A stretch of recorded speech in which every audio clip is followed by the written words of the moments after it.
ధాన్యం కొనుగోలు కేంద్రాల్లో రైతులకు ఎలాంటి ఇబ్బందులు లేకుండా చూడాలని అధికారులను ఆదేశించారు ఎమ్మెల్యే కుందూరు జైబీర్ రెడ్డి. రైతులు కొనుగోలు కేంద్రాలకు తీసుకొచ్చిన వడ్లను వెంటనే తూకం వేయాలని సూచించారు. నల్గొండ జిల్లా అనుముల మండలం మారేపల్లిలో పిఎస్సిఎస్ ధాన్యం కొనుగోలు కేంద్రాన్ని ఎమ్మెల్యే ప్రారంభించారు.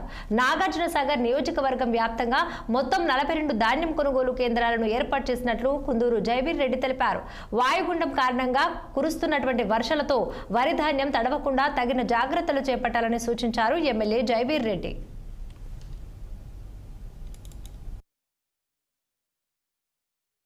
మండలంలో ఈరోజు మాలేపల్లి గ్రామంలో మనం ప్యాడీ ప్రొక్యూర్మెంట్ సెంటర్ ఓపెన్ చేసుకోవడం జరిగింది. మన నియోజకవర్గంలో మొత్తంగా కలిపి 42 పీపీసీలు ఓపెన్ చేయడం జరుగుతుంది.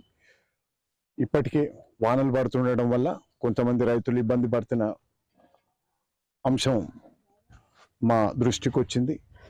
అతి త్వరలో ప్రతి ఒక్క ప్యాడీ ప్రొక్యూర్మెంట్ సెంటర్ కూడా ఓపెన్ చేసి రైతులకు న్యాయం చేస్తామని ప్రభుత్వం తరపున హామీనిస్తూ, అదేవిధంగా రైతులు కూడా అప్రమత్తంగా ఉండాలని, ప్రస్తుతం ఉన్న వాతావరణం ఏదైతే వానలు పడుతున్నాయో కాబట్టి వాళ్ళు కూడా వాళ్ళ వడ్లని టార్పాలిన్తో కావాల్సిన టార్పాలిన్ షీట్లు కూడా యంత్రాంగం అందిస్తుంది. వాటి ద్వారా వాటిని కాపాడుకోవాలని అతి త్వరలో వీటిని అన్నింటినీ కూడా ఇక్కడున్న వడ్లను కూడా కొనుగోలు చేసేందుకు రాష్ట్ర ప్రభుత్వం సత్వర చర్యలు తీసుకుంటుంది.